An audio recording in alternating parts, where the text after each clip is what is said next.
Good morning, everyone. Let's do some prayers. Om Guru Brahma, Guru Vishnu, Guru Devo Maheshwara, Guru Sakshat Parbrahma, Tasmai Shri Guruve Namaha. Om Bhur Bhuvaswa, Tatsavitr Vargo Devasya Dhimahi, Dhiyo Yo Nah Prachodayat, Asto Ma Sadgamya, Tamso Ma Jyotirgamya, Mrityurma Gamya. Om Senavavtu, Senabhunaktu, Sahaviryam Karvavehi, Tejasvi Navadhitamastu, Ma Vidvishavahi. Om Shanti, Shanti, Shanti. Om. Let's open our Yog Darshan Granth. And we all know it's thanks to Rishi Patanjali who gave us this beautiful, straightforward path to liberation. But path he created, walk we have to do. So in this second chapter, where he's telling us what to do, step by step, he's telling us. Not only that, he's telling us if we do what he's telling us to do, what kind of a benefit we can get. So it's a Sadhna Pad, verse number 40, that's where we are starting the niyams.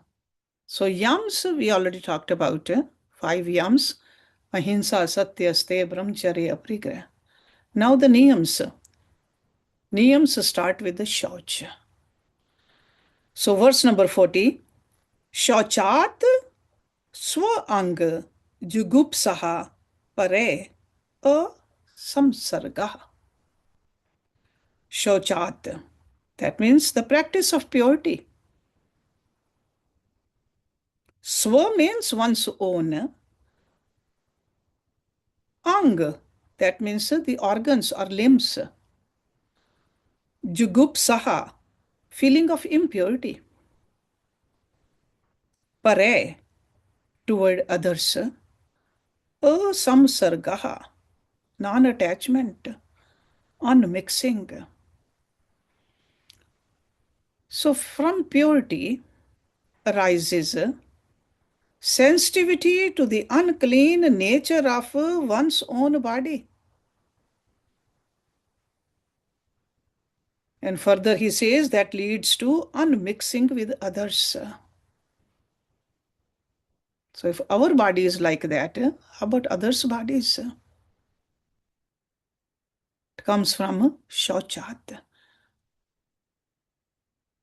Other yam and niyams, he used only one sutra. For Shauch, he used 2 sutras. So let's look at the second one also and then we'll talk about it. Sattva Shuddhi Somanasya Ekagre Indriye Je Atma Darshan Yogyatavani Cha. Sattva. Sattva is actually pure being, Sattva, the inner intelligence. Shuddhi, purification. Somnasya, that is a positive mind or the essential property of a good mind. Somnasya.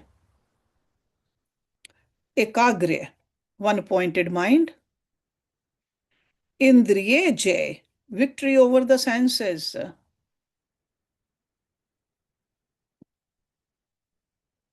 Atma, the self. Darshan, direct experience. Yogya Tvani, that means deservingness. Cha means and. So from purity arises the purity of our essential being. A positive mind. One-pointedness. Victory over the senses. And the qualification for having direct experience of ourself. So all that arises from Shauch.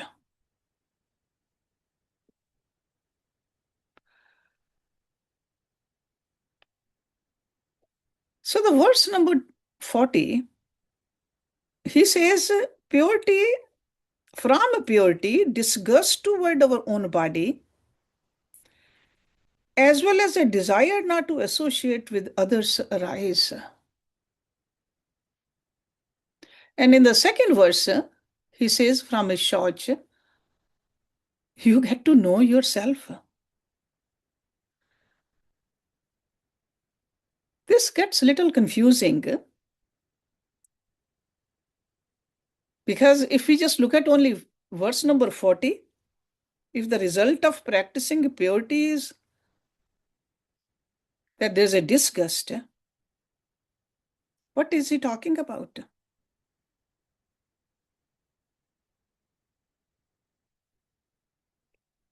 And how can that feeling lead to achieving the lofty goals which are described in the next verse, 41? Let's try to understand the common meaning of shouch first. Cleanliness. And this covers a vast range of practices actually. Our daily habits, such as washing our hands, rinsing our mouth, wearing clean clothes. In fact, all the way to the extreme practices of fasting, avoiding hearing foul words, or even self-immolation. That's all part of shouch. We all know that we don't clean our house for the purpose of discovering how dirty it is.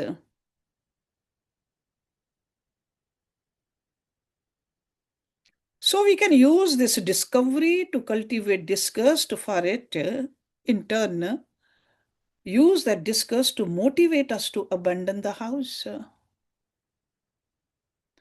So the same way in yoga, we don't embrace the principles of cleanliness and purity as a means of cultivating the disgust for our body,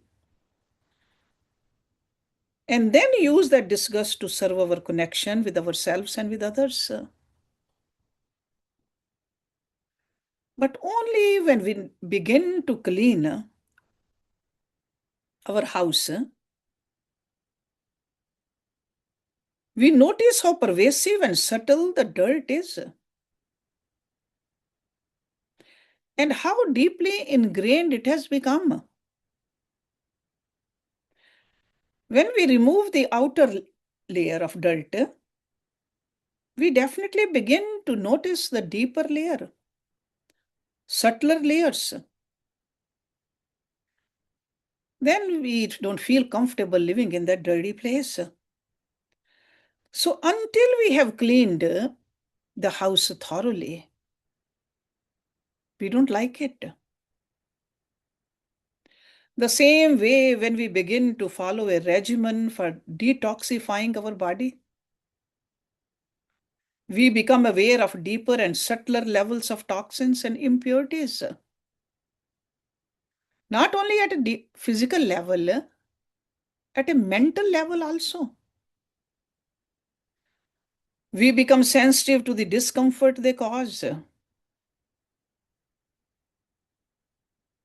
We also want to stay away from sources of contaminations, both internal and external. We don't want to catch any disease, but at the same time, internally also, we don't want to keep the negative thoughts, anger, jealousy, hatred.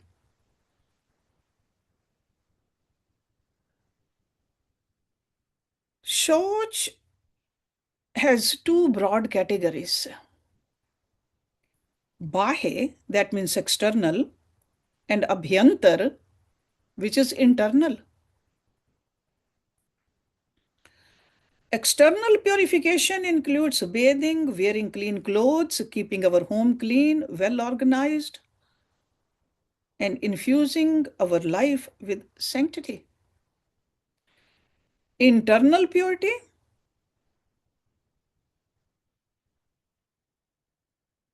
Sure, internally we got to keep our body clean too, but that can come as an external cleansing with the help of the Shatkarams. When we do neti, dhoti, basti, tratak, kapalbhati, all those are cleansing techniques for a yoga abhyasi. But then eventually we got to eliminate all our mental tendencies.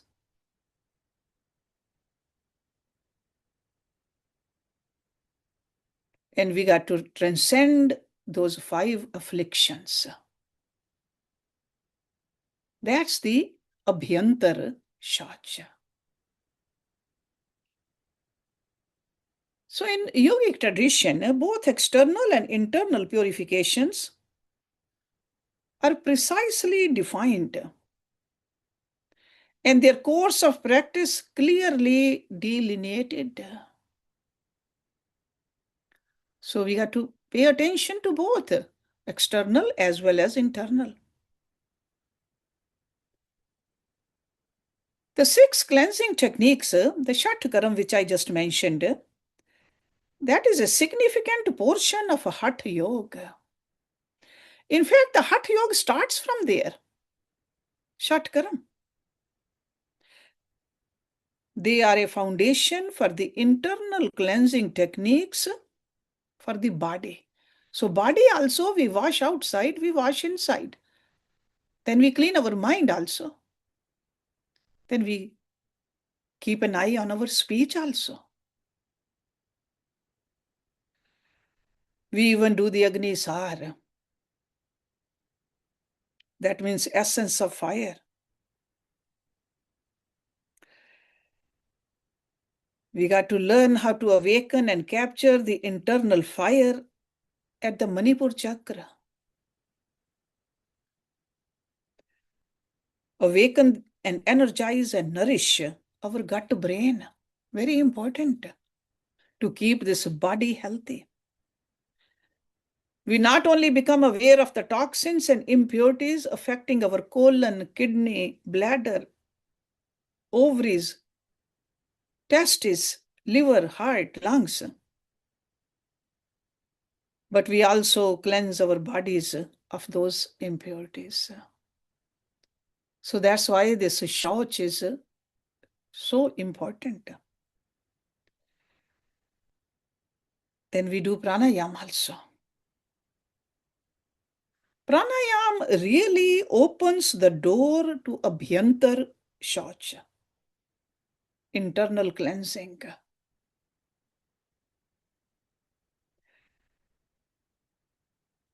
These days we are studying Hatha Yoga Pradipika also. That is a Hatha Yoga scripture.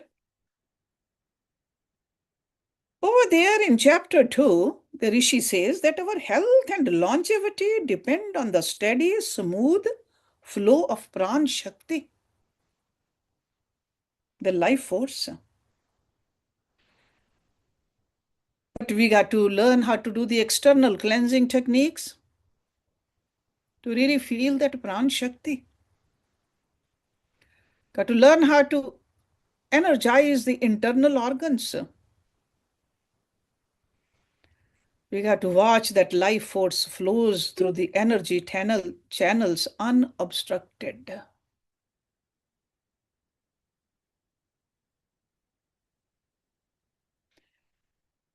The unobstructed flow of pran enables us to clearly observe our deeper states of mind.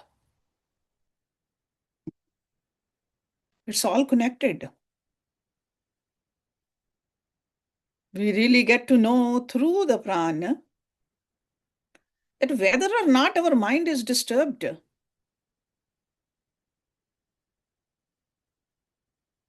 We become aware of the factors that rob us of our one-pointedness. We even begin to see how fear, doubt, anger, hatred, jealousy, greed, confusion pollute our minds.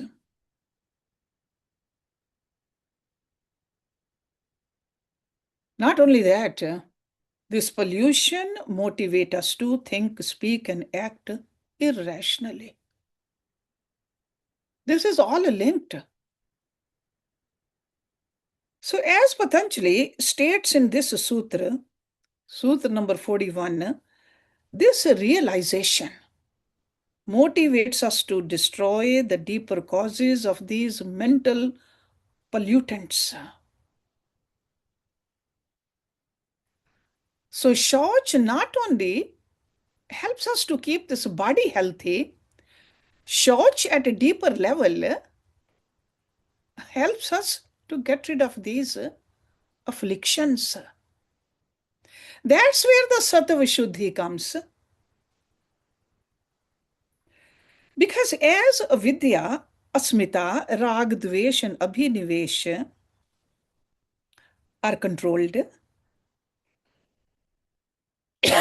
only then we are rewarded with 5 gifts which he mentions in this verse. Number 1, purity of our essential being, sattva shuddhi, a positive mind, one pointedness, victory over the senses, and the qualification for having direct experience of our true self. These are the 5 promises Rishi Patanjali is making if we are fully established in Shauch. So remember, internal cleansing and external cleansing, both are important. When we do the pranayam or agnisar, or when we do the neti and dhoti or tratak, they are not just for the physical benefit. Physical benefit comes. To me, I think that is just like a side effect. The real purpose is to know ourselves. We got to remove the layers which are keeping our illumination hidden. So now you can see that why he just put 2 sutras. I mean, there's a reason that it is so important, that cleanliness. That's why they say cleanliness is godliness. Through this complete cleansing, we can get to know who we are, which is nothing but part of God. So, sattva shuddhi samnasya ekagre indriyeje atmadarshan yogitavani cha. So, 5 benefits, profound benefits. Now, the next niyam is santosh. Santoshad anuttamaha sukhlabha. This is verse number 42. Santoshad, that means contentment. Santosh is a very common Hindi word. Santosh. Anuttamaha. See, there is a uttam and there is a anuttam. Anuttam means unsurpassed. That means nothing equals to it. Sukh means happiness. Labh means attainment.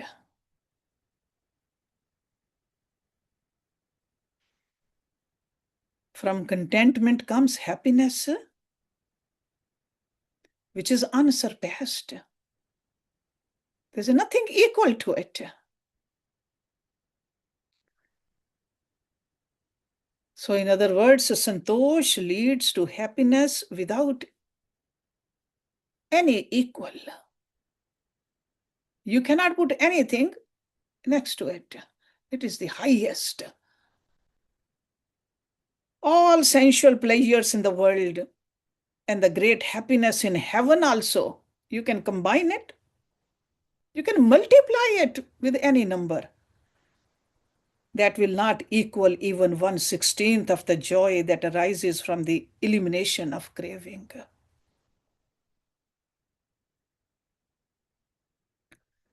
Practicing contentment means eliminating all cravings. Craving is the mature state of desire. Craving, Krishna.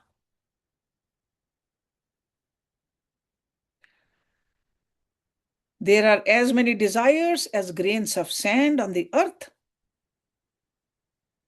and the stars in the sky. These infinite desires are always accompanied by an entourage of fear, doubt, worry, and anxiety. They go hand in hand. Craving or the desires, they are always coupled with these.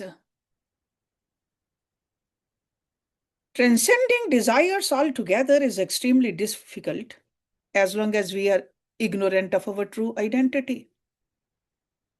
And as long as our desires and actions are propelled by deep-rooted mental impressions and tendencies, we are impelled to keep chasing our desires. But there's a way out. Contentment. Santosh. Small word,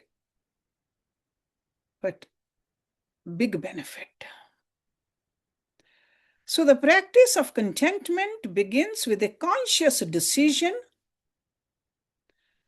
not to fixate on the fruit of our actions. That's where we start. And that's exactly what Lord Krishna said in Bhagavad Gita.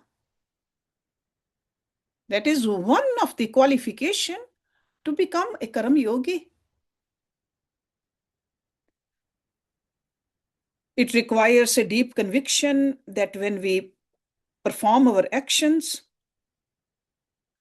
forces governing the law of cause and effect will ensure and they will bear fruit.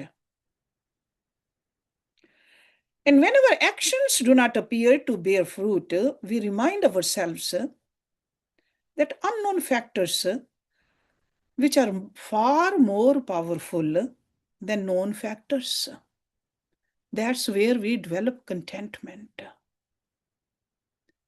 It's okay. My little intellect cannot know everything. I'm supposed to just do my own duties. Normally, when our actions bear desirable fruit, we acknowledge the higher reality that arranges unforeseen factors in our favor. And when the fruit is undesirable, we accept it.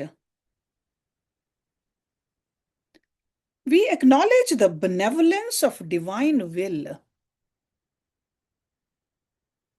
That's how we stay unperturbed by both desirable and undesirable consequences of our actions. In other words, the practice of contentment means recognizing that there is a higher reality and having faith in it and allowing our long-cherished tendencies to run their course, performing the actions as an instrument of divine will. That is really what Lord Krishna meant when he said, "Do all your actions for me." That's how the santosh gets cultivated. The more we are established in this practice, the freer we are from the entourage accompanying our desires. Which is what? Fear. Because fear is always about the future. What if? Doubt, worry, anxiety. We can get rid of all of these enemies or so-called enemies of our calmer mind by practicing contentment this way. The freer we are from the entourage, the happier we will be. And that's what Rishi Patanjali is saying. Santoshad Nutma Sukhlabha. This kind of a person, this yogi, is the happiest. Whether it's desirable fruit or undesirable fruit. Whether there is a sunshine or whether there is a snowstorm. Always happy, santosh. Now, next verse 43 is the third niyam, tap. Kaya, indriya, siddhi, ashuddhi, kashyat, tapsaha. Kaya means body, indriya means senses. Siddhi means yogic accomplishment. Ashuddhi, impurity. Kashyat, destruction. Tapsaha, austerity. Austerity destroys impurities.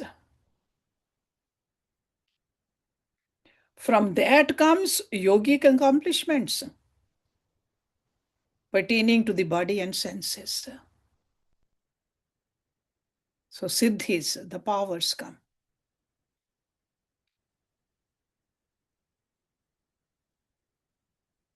This idea of a tapa as austerity has captured human beings' attention since the beginning of religious history.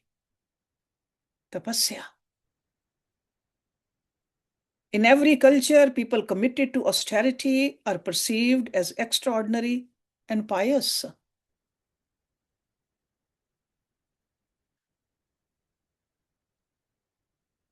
Austerity has been associated with mortifying the flesh for the purpose of subduing or deadening the appetites of the body and senses also by certain people.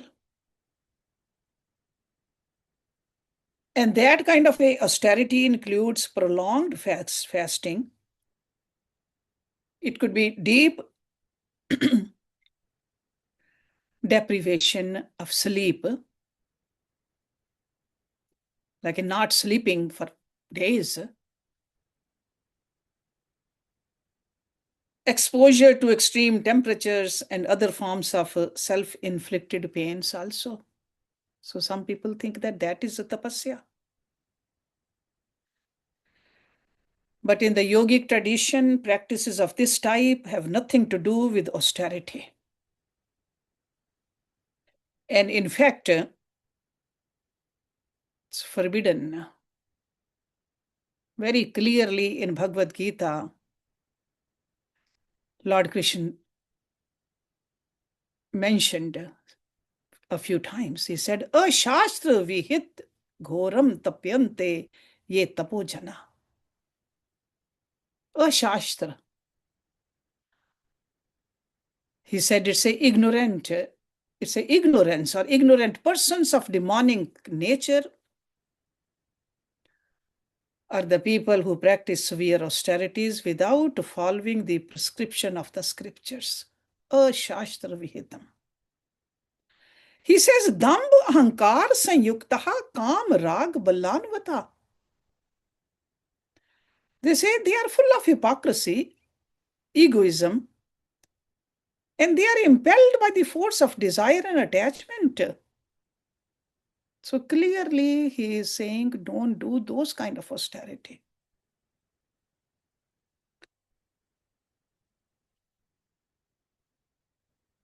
In yoga, the austerity practices can be accepted as austerity only when they comply with the fundamental principles of yoga, which is yatha yogam. Yoga means union.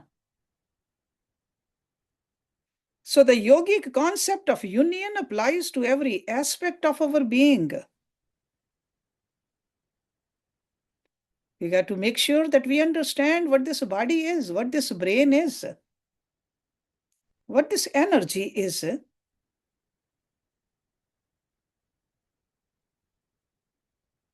And we got to ultimately take it all the way to the union between the Ishwar and this individual self. Any practice that accelerates the achievement of this union is yoga.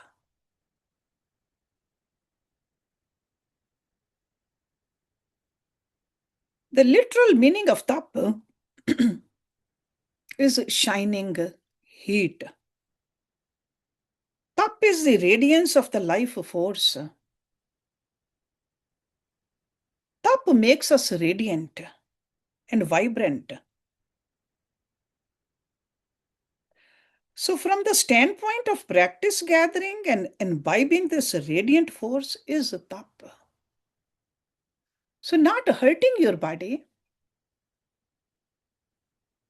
but bringing this shine in your body properly.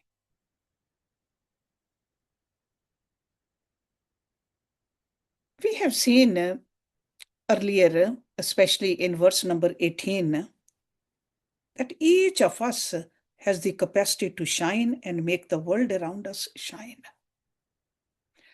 Because our essential nature is divine. We have that light inside us. But most of this capacity has become dormant. We have forgotten. We are trying to look for that shine from outside. The yogic practices teach us to shake off this dormancy and reclaim our inherent effulgence. And that's what tap is. So it has nothing in common with the religious concept of austerity.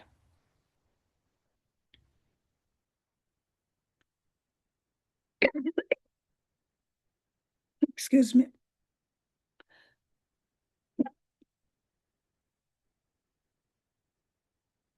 Again, going back to Bhagavad Gita, chapter 17, Rishi Vyas divides tap into three broad categories.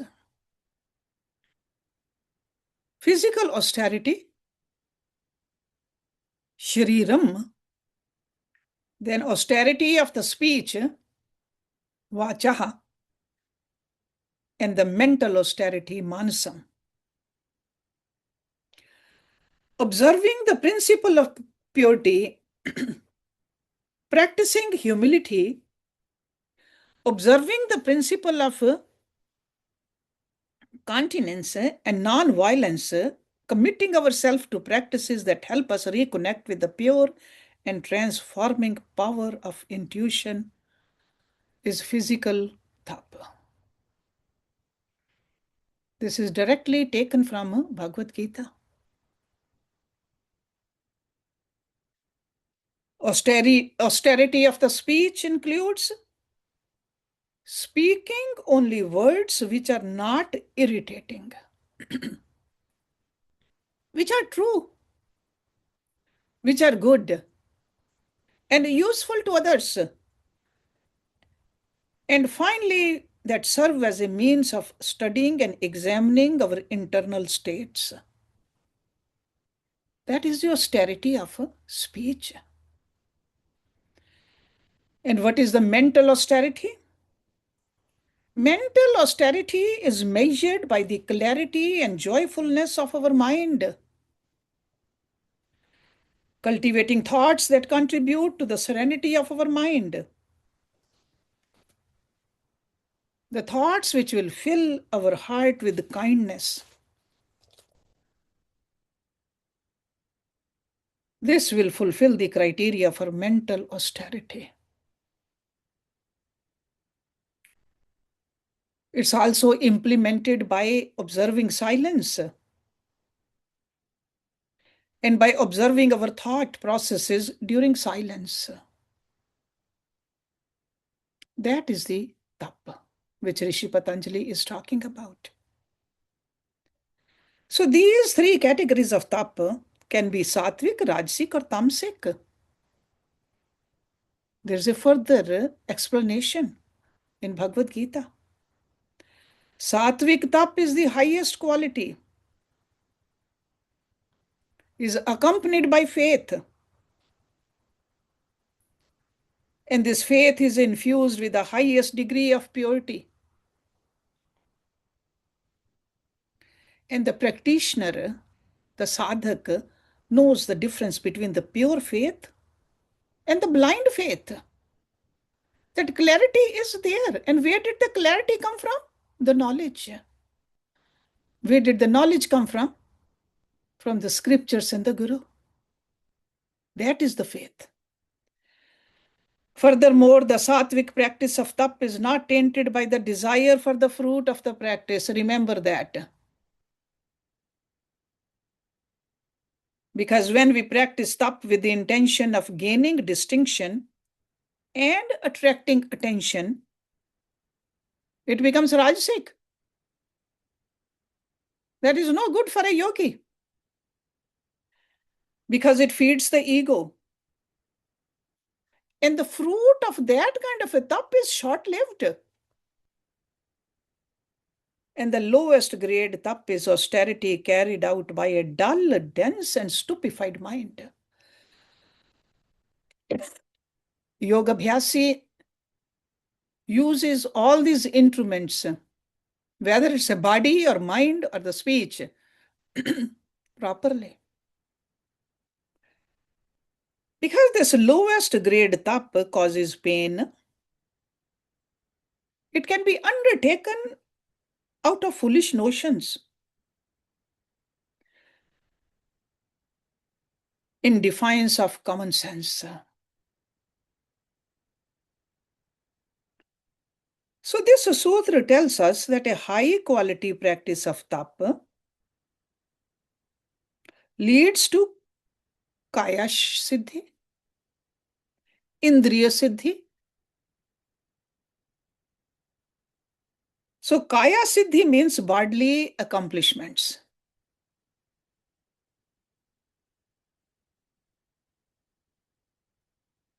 In the next chapter, Vibhuti Pad, especially in the verse number 46, in that sutra, Rishi Patanjali says that beauty, charm, vitality, and self-healing powers are the bodily wealth.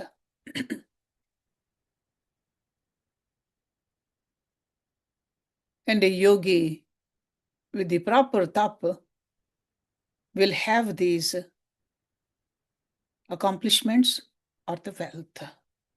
That's called a kaya siddhi. When both the gross and subtle toxins and impurities are removed, our body begins to reveal its inherent beauty, charm, vitality, and healing power. And as our practice matures, we become fully established in tap, a much higher level of bodily wealth, such as the power to become small, big, light, or heavy, manifests spontaneously. When we read the scriptures like a Ramayana, how did Hanumanji became so small?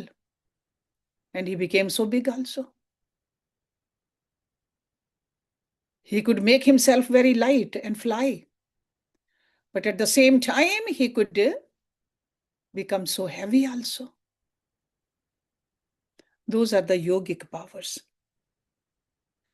The dynamic forces leading to the manifestation of this exalted level of bodily wealth are described in next chapter. But over here, he is just telling us to cultivate this niyam of tapasya at our level. Live a life of a tapasvi. The practice of tap also leads to indriya siddhi. That's what he's promising us over here. Perfection of the senses Our capacity to know the objective world through the senses of hearing, touching, seeing, tasting, and smelling. It is enormous, actually. These are the great gifts given to us by God. We really recognize it or realize it when these senses become little weak. That what kind of a wealth we had. The damaging effect of impurities on our inner intelligence has so eroded the extraordinary powers of our senses. That's why the knowledge we gain through them is limited.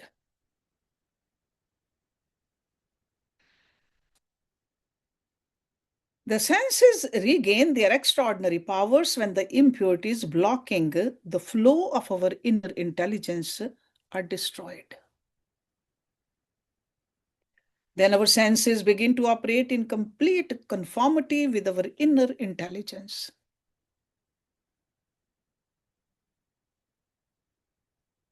Intuition, word we often use, is another name for inner intelligence. In the realm of intuition, time, space, and the law of cause and effect pose no barrier. And tap is the inner fire. Tap. Because the tap is the one which burns away all the impurities. Impurities which are blocking the flow of our intuition. Once these impurities are gone, the power of our senses is unleashed. We begin to comprehend that which lies beyond the domain of our normal perception. With these eyes, we cannot see God, God which is everywhere. But with intuition, we can. But we got to learn to burn away all those impurities.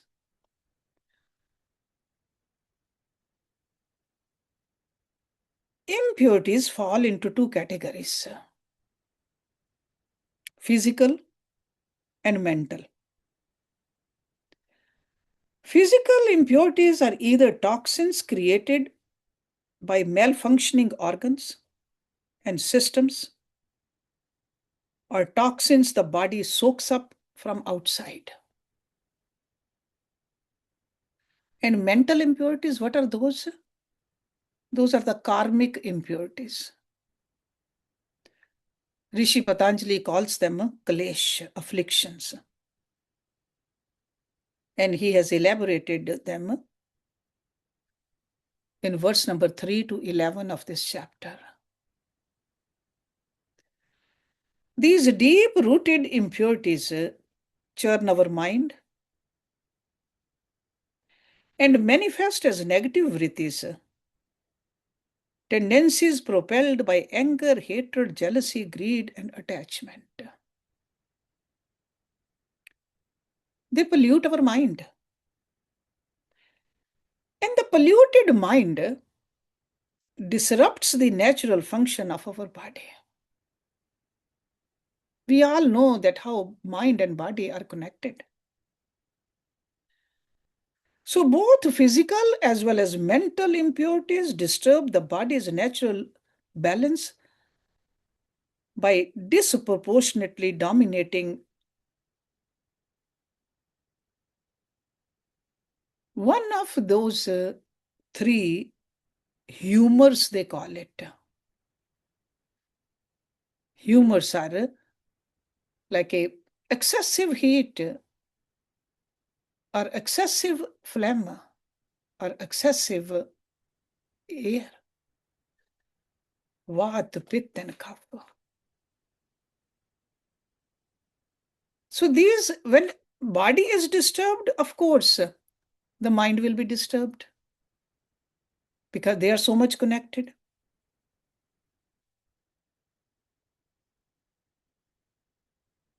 A defective body and a perturbed mind, they both are burden. Because with a weak body and a perturbed mind, we cannot reach samadhi.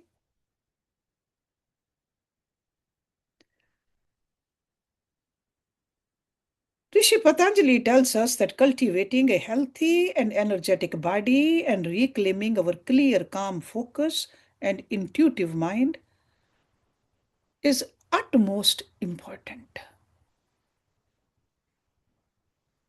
And he says we can achieve this goal by practicing tapa. And yogis view tapa as kaya kalpa.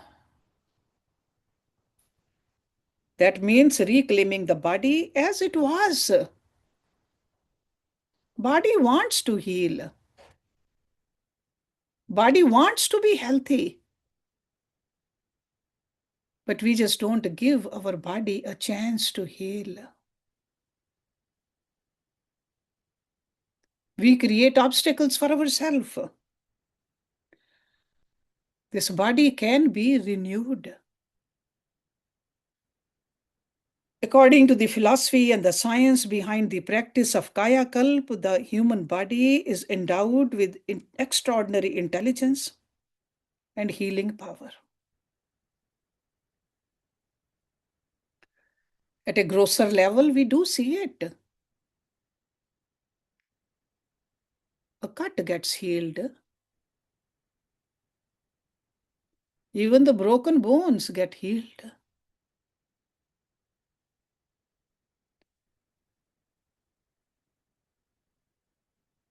Its capacity to adapt to the environment and conquer adverse circumstances is matchless, actually. But we have to have a faith in it. The speed and the efficiency with which our endocrine and autonomic nervous systems respond to each other is evidence that our body is designed to defend itself from adverse conditions. In fact, without burdening our mind with fear and anxiety. Our heart, liver, lungs, kidneys, digestive tract, brain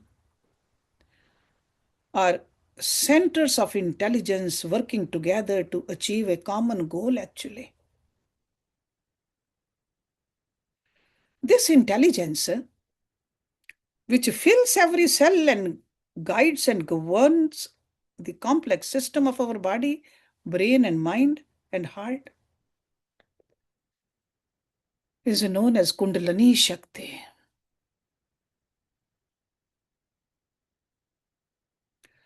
This Kundalini Shakti, which is dormant in all of us, and we have not paid any attention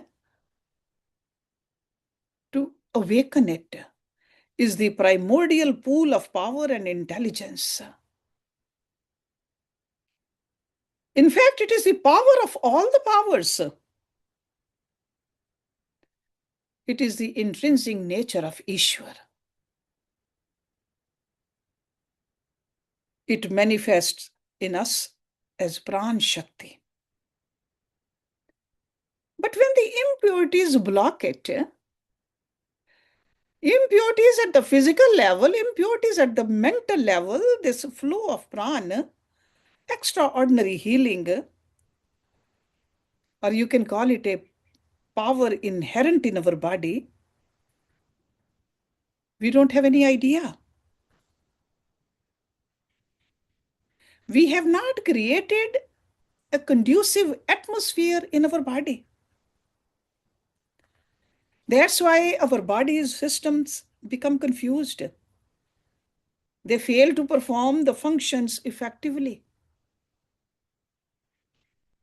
And the communication and collaboration among them is disrupted.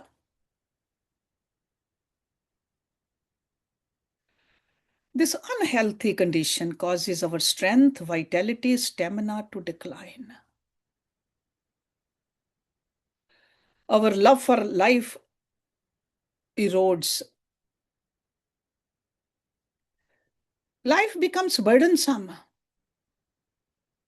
Hopelessness sets in, causing the body's innate wisdom to plummet.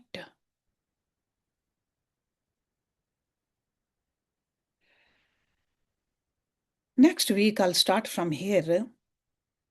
For this Kaya Kalpa, I'll give you 5 main objectives. So we'll start from here next week. Om Purnamada Purnamidam Purnat Purnamudachyate Purnasya Purnamadaye Purnameva Vishishyate. Om Shanti Shanti Shanti Om.